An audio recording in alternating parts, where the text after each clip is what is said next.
Chapter 2. The Mission at Hand. While relaxing on the beach, a beeping sound started to come from a watch on Bond's right wrist. He was about to pull his arm up to read the watch, until he realized that he was being pinned down by the woman's, whose name was Barbara, arm.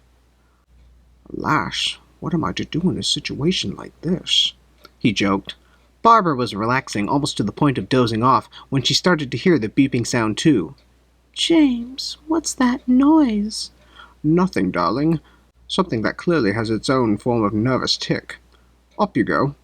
Bond started to lift his arm, pushing Barbara up and away from him. He then held down on the winder at the top of the watch. The beeping stopped, and instead a voice came from it.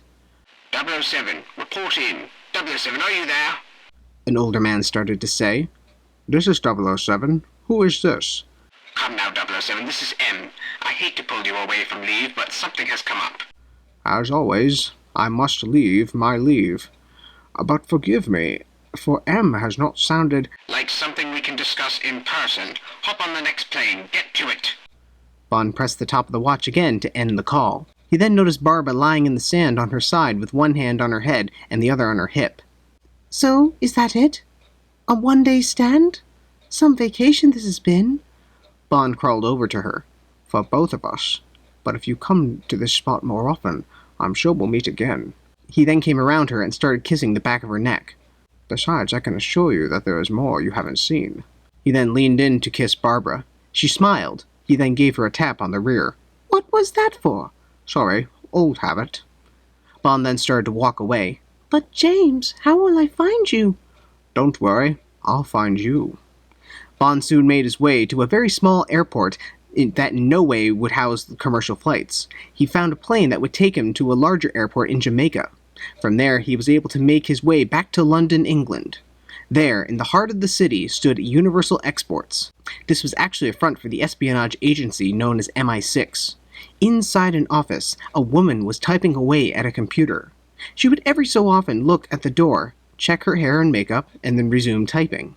Eventually the door opened, and a fedora-looking hat sailed through the air and landed on a hat rack.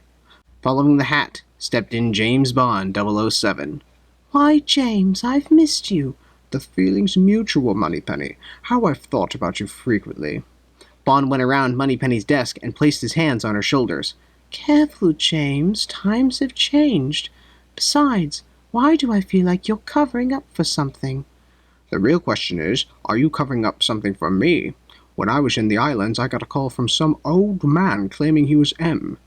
Now, last time I checked, I thought M was—" Moneypenny smiled at Bond's comment. "Well, some things have changed. Now, best you go in and reacquaint yourself with things, James. There's a mission at hand, no doubt." "No doubt," Bond said. As he left Moneypenny, Bond walked over to a secondary door that housed the office of the boss of MI6, M. Bond went through the doors, a regular and a padded one, and soon found himself in M's office. Sitting across from him at a desk was a man who resembled someone he had not seen in years. "Excuse me, sir, but you bear a striking resemblance to... well..." M? Yes, so I've been told. Regardless of how I look, I'm the one in charge here, 007. I am M. I'm aware of you, and frankly that is why I'm putting you on this assignment. This file will explain everything. M handed Bond a file with a red and white band across, reading, "For your eyes only. Operation Callback.